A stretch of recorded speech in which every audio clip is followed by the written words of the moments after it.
টানা বৃষ্টির কারণে নবীনগর চন্দ্রা মহাসড়কের আশুলিয়ার বাইপাইল এলাকায় সড়কের অবস্থা চরম অবনতি ঘটেছে। প্রতিনিয়ত এই সড়ক দিয়ে যাতায়াত করা যাত্রী, বাস চালক ও স্থানীয়রা চরম দুর্ভোগের মুখে পড়ছেন। বৃষ্টির পানিতে রাস্তার বিভিন্ন অংশ ভেঙে গিয়ে তৈরি হয়েছে খানাখন্দ। এতে করে স্বাভাবিক যান চলাচল ও জনজীবনে দেখা দিয়েছে মারাত্মক ক্ষতি।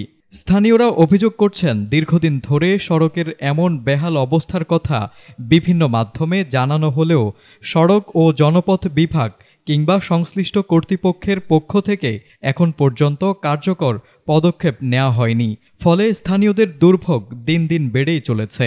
এ অবস্থায় দ্রুত সময়ের মধ্যে প্রয়োজনীয় সংস্কার কাজ শুরু করা জরুরি।